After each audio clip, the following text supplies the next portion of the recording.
Salamat, Mr. Chair.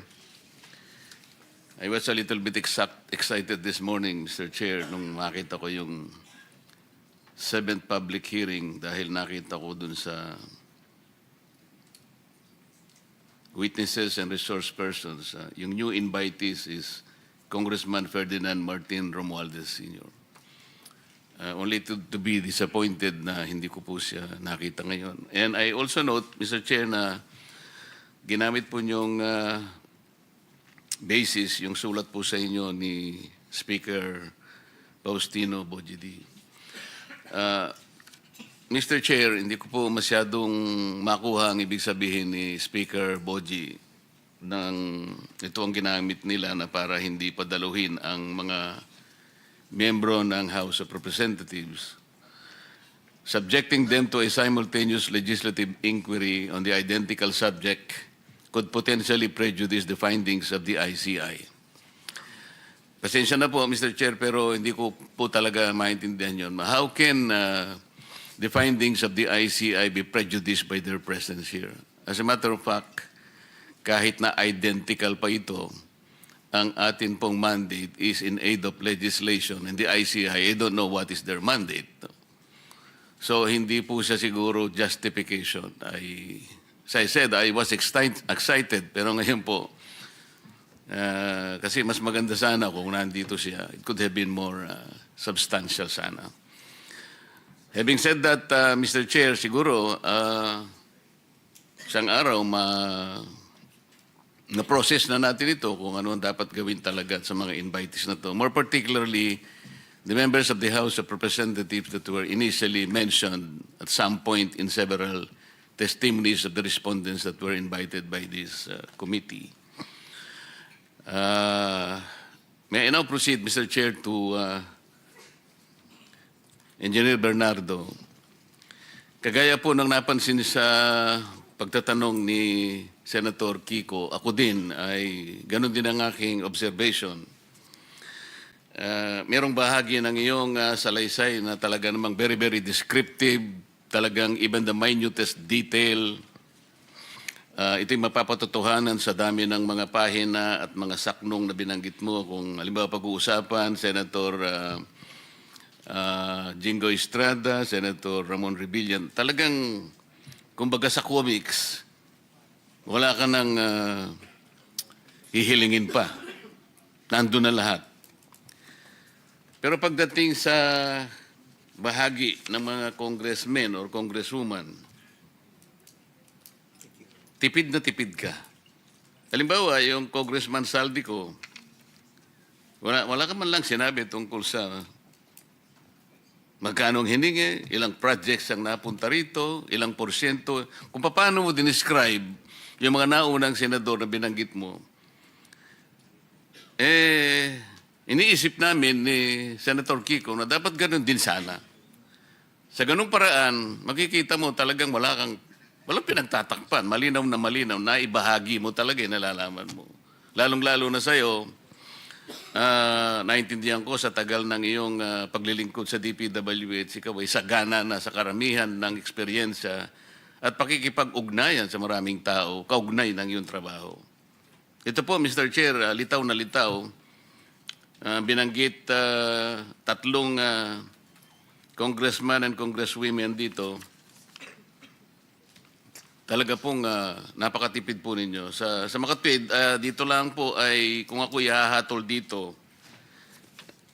meron po kayong deliberately na parang hindi na gusto pang ihayag yung maaring nalalaman po ninyo. Kaugnay po nito, Mr. Chair, nung tinatanong din ni Senator Kiko, kahit na mathematical lang or arithmetical estimation, kung talagang napakahalaga po nun eh. Initially, ito po yung mga nasa notes ko din. Nagkakaisa pala kami ng direksyon ng pagtatanong. Bakit kinakailangang sangguniin mo ang abogado mo at pagkatapos ay makikipag-ugnayan ka kay Prosecutor General?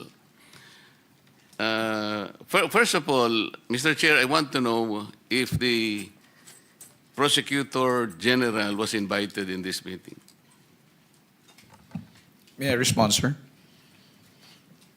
Yes, PG Padula. I did not receive any personal invitation, Mr. Chair, but I was directed by the Secretary of Justice to appear in today's hearing to represent him, sir. That is my problem, Mr. Chair. Ito po, nalilimitahan yung kakayahan ng committee ito na magpahayag ang mga respondents. Katulad nung tinatanong ni Senator Kiko, at yun yung gusto kong maitanong, bakit kinakailangan po na pigilan siya at some point on the things that he might be able to shed light to this committee? Ano ngayon kung halimbawa tamaan yung mga ibang tao sapagkat ito naman ay pagsasalaysay ng kanyang buong nalalaman? Ang totoo niyan, indicative na sa mga ibang pinagsasabi niya rito na gusto niya talaga. Gusto niyang ihayag ang buong katotohanan. Pero dahil ba sa he is a potential applicant to witness protection program, may impluensyahan, malilimitahan ang kanyang exposure dito. Ito po yung hindi ko maintindihan, Mr. Chair. Why is the Department of Justice at some point is interfering in the proceedings of this committee? This is something that we should probably process. Kung ganun pala yun, hindi malayang supplemental affidavit ito. This is questionable to the very least.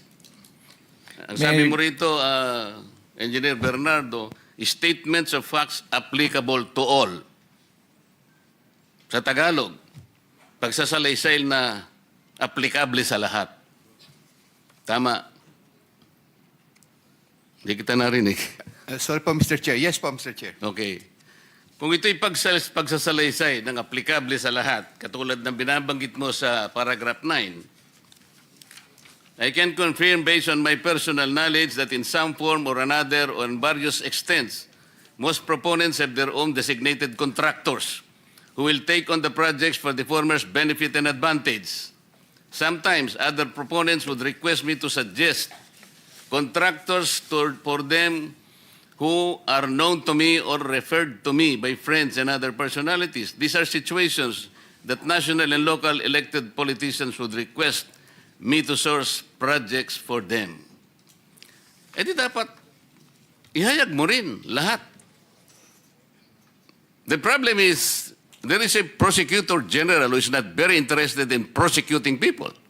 He's very selective, Mr. Chair. This is something that is objectionable. May I be allowed to respond, Mr. Chair? You may respond. Thank you, Mr. Chair. I take exception to the observation of the good senator that the Department of Justice is interfering in the investigation being conducted by the committee. In fact, Mr. Chair, whatever limitations there are to the testimonies of this witness who is present here is not something which is being dictated by the Department of Justice, but by law that is covered by Republic Act 6981, particularly Section 7 thereof. It is not our intention to restrict his testimony, as in fact, For he our said- education, kindly tell us what Section 7 is about. Yes, Mr. Chair. Section 7 of RA 6981 clearly states confidentiality of proceedings. All proceedings involving application for admission into the program and the action taken thereon shall be confidential in nature. No information or documents or given or submitted in support thereof shall be released except upon written order of the department and of the proper court. Any person who violates the confidentiality of said proceedings shall upon conviction be punished with imprisonment of not less than 1 year, but not more than 6 years, and deprivation of the right to hold a public office or employment for a period of 5 years. How can that provision apply? Yes, Mr. Chair, we believe it will apply. How can it apply? Tinatanong lang ni Sec Kiko, ni Senator Kiko, tinatanong lang namin, magkano ba lahat? How does provision apply? Mr. Chair, any matter pertaining to the... No. I'm not talking about any matter. Senator Kiko and myself is only trying to extrapolate gaano ba kalawak, the magnitude of this whole thing, para magkaroon lang kami ng mental picture about this. To explain that, Mr. Chair, if I How may be can allowed. that provision apply? Why would you limit the witness from telling at least an idea of how much it is?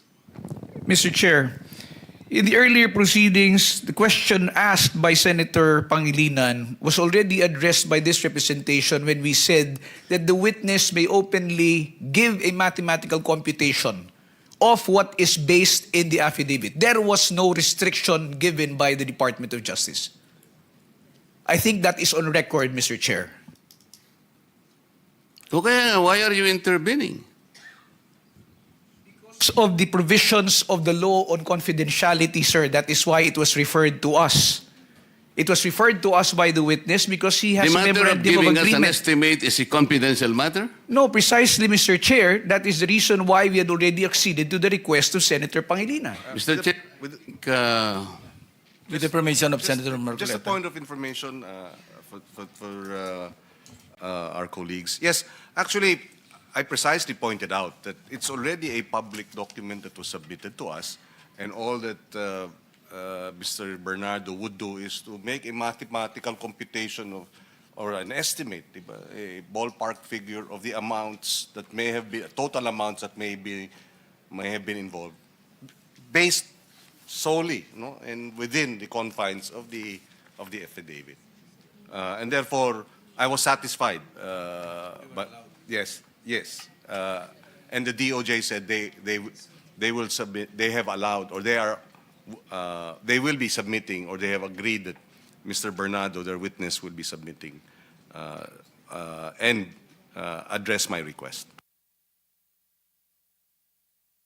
may I continue, Mr. Chair? Mr. Chair, I'm surprised that an applicant to be processed under the WPP has the effect of limiting his testimony before this committee. This is a different matter altogether. Mr. Bernardo is being presented here. I think he was invited to shed light to the matters investigated in this committee. Whatever his use as a potential state witness, that is for the Department of the Justice to decide. Hindi dapat mag-conflict itong dalawang ito eh. Iyon lamang ang point doon, Mr. Chair. Parang ang nangyayari with the presence of the Prosecutor General here, parang nalilimita yung gusto naming malaman dito. Lahat ng itatanong namin, kinakailangan i-refer sa kanya. O parang ikaw ang director dito, hindi yung chairman. Ito yung parang inconsistent na nakikita ko. Let me continue, Mr. Chair.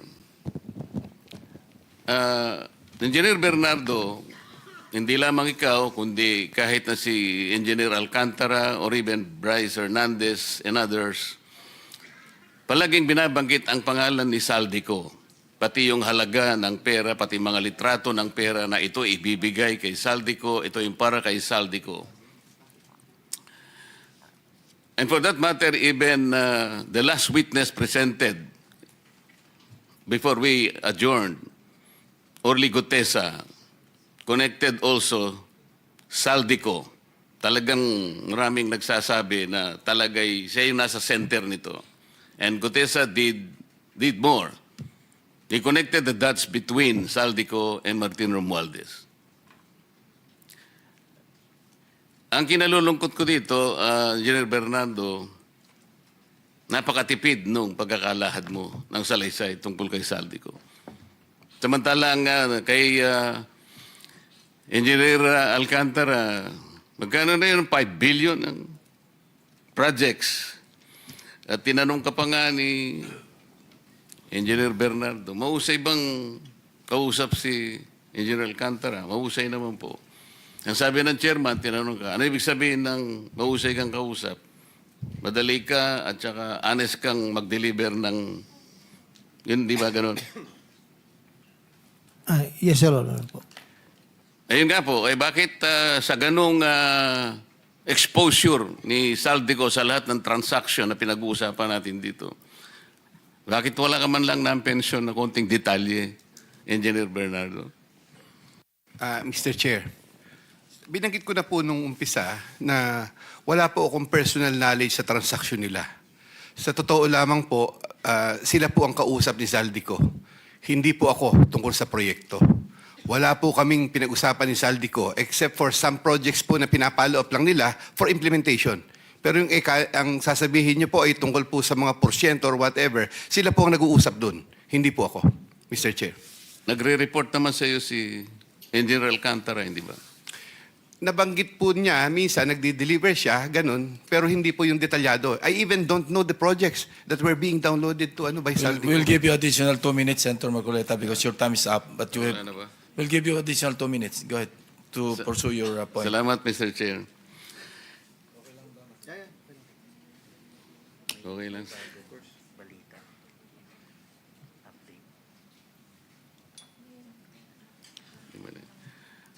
Engineer Bernardo, tungkol dun sa pagkakaiba ng mga coordinates, dahil sa kaya nagkaroon ng konting problema, yung sinubmit ni Yusek Cabral sa Pangulo na naging basihan ng sumbong sa Pangulo was based on MYPS application. Tama ba yun?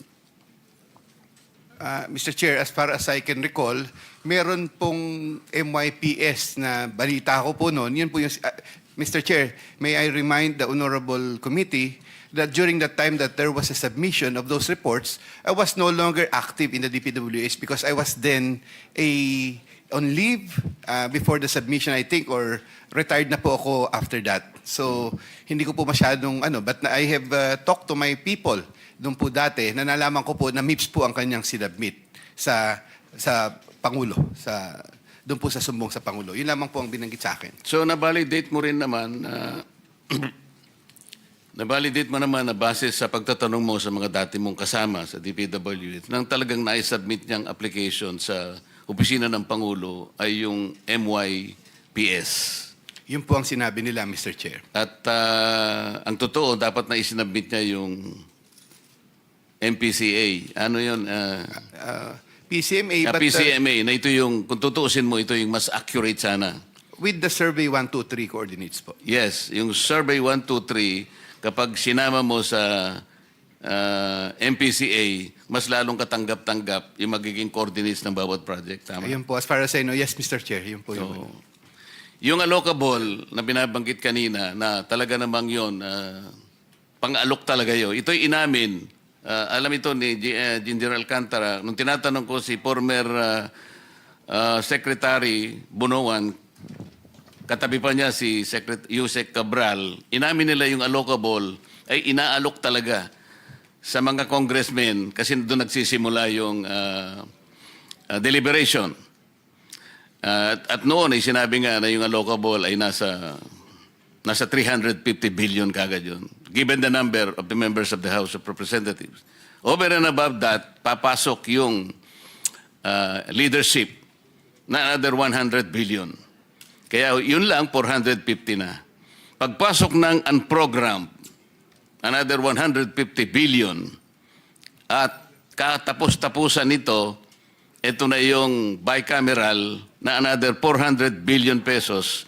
Doon na kwenta, doon sa pag-uusap na yon, Mr. Chair, na ang talagang nadadagdag pala sa original ceiling ng NEP ay at least 1 trillion pesos. Engineer Alcantara, nandun ka nung tinatanong ko ito at na-establish natin ang bahaging ito. Tama ba? Yes, Your Honor po. Salamat po, Mr. Chair. Thank you.